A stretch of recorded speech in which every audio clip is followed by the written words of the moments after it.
All right, let's dive into one of biology's most incredible and maybe a little overlooked secrets, what actually happens after a protein gets made. Because it turns out the initial creation is just the rough draft. The finishing touches, well, that's what decides everything. Now, we all know the drill from biology class, right? The central dogma. You've got your DNA, it gets transcribed into RNA, and that RNA is translated into a brand new protein. It's the basic blueprint of life. But here's the question. Once that chain of amino acids is all strung together, is that it? Is the job done? The answer is a huge no. In fact, you could say the real action is just about to begin. And that brings us to our topic today, post-translational modification, or PTM for short. It's literally any tweak or change made to a protein after it's been built. Think of it like a Hollywood post-production studio. The movie's been filmed, but now it needs editing, color grading, and special effects to get it ready for the big screen. So you might be wondering, why go through all this extra trouble? Why not just make the perfect protein right from the start? Well, it turns out PTM is this incredibly smart quality control and activation system that is absolutely vital for, life itself. It really boils down to two main jobs. First, PTM acts like a switch. It can flick a protein on when it's needed, and just as importantly, flick it off when its job is done. Second, it's the cell's sanitation department. It finds proteins that were made wrong or just old and slaps a tag on them that says, "Time for the recycling bin." And to pull all this off, our cells have three main toolkits. They can trim a protein down to the right size, they can tag it for a specific purpose, or they can add all sorts of different chemical groups to change what it does entirely. Let's take a look at how each of these works. So, we'll kick things off with trimming and tagging. These two are all about either getting a protein ready for its job or deciding it's time for that protein to be taken out of service. First up is trimming, or what's officially called proteolytic cleavage. A lot of proteins are actually made in these long, inactive forms. They're dormant. To wake them up, the cell just snips off a piece. This creates a shorter, now fully active protein. It's kind of like cutting the ribbon at a grand opening. And this happens with some of the most famous proteins in our bodies. For instance, your stomach makes an inactive protein called pepsinogen. Now, you wouldn't want it to be active all the time because it would literally start digesting your stomach. Instead, it only gets trimmed into the active form, pepsin, when there's food to break down. Same story with proinsulin. It gets a little haircut to become the insulin we all know is crucial for controlling blood sugar. Okay, next up is tagging.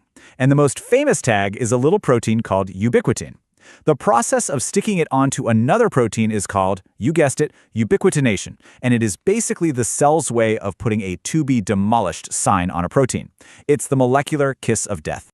The whole system is just beautiful in its efficiency. Step 1, the cell identifies a protein that's messed up, or just not needed anymore. Step 2, a ubiquitin tag gets attached. Then, this amazing cellular machine called the proteasome, think of it as a molecular paper shredder, sees that tag, grabs the protein, and just grinds it down into reusable parts. It's the ultimate recycling program. Now for our third toolkit, covalent modification. This is where the diversity really explodes.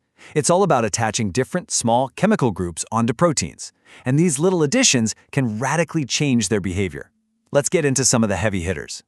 First, we have phosphorylation. This is probably one of the most common ways cells send signals. You add a phosphate group, often using an enzyme called a kinase, and you can switch a protein on. You take it away with another enzyme, a phosphatase, and you switch it off. It's the ultimate biological on-off switch. So take a protein like glycogen synthasase. It's just sitting there, dormant. But as soon as a phosphate group gets tacked on, bam, it springs to life and starts helping your body store sugar for later. It just goes to show how one tiny chemical tweak can completely change a protein's to-do list. Next is hydroxylation. Sounds a bit complicated, but it's just adding a hydroxyl group. That's one oxygen and one hydrogen atom. Seems small, but trust me, the impact is massive. And here's why this one matters to you personally. Our bodies produce this stuff called procollagen. Through hydroxylation, a process that absolutely requires vitamin C, it gets turned into strong, stable collagen. This is the stuff that gives structure to your bones, your muscles, your skin. So no vitamin C, no hydroxylation, no strong collagen. It's that direct. All right, next we have glycosylation. This is where the cell starts adding sugar chains to proteins. It's like decorating them, and these decorations can change how a protein folds, where it goes, and who it talks to. Let's see how it works. So the two main flavors here are O-linked and N-linked. And it's exactly what it sounds like. In O-linked, the sugar chain hooks onto an oxygen atom in the protein. In N-linked, it hooks onto a nitrogen atom. These different attachment points help create this huge variety of functions. Our fourth modification is acetylation. This is all about adding an acetyl group, and it plays a huge role in controlling our genes. So our DNA is normally spooled up really tightly around these proteins called histones. Think of it like a tightly wound spring. Acetylation of those histones tells them to relax their grip a little bit. That loosening of the spring exposes the DNA, making it accessible so our cellular machinery can read the genes and turn them on. It's a fundamental part of how gene expression is controlled. And last but not least, we've got carboxylation, which is adding a carboxyl group. This little modification is absolutely essential for a process that can, quite literally, save your life. And I'm talking about blood clotting. You know, when you get a cut, a bunch of proteins involved in that process need to be carboxylated first.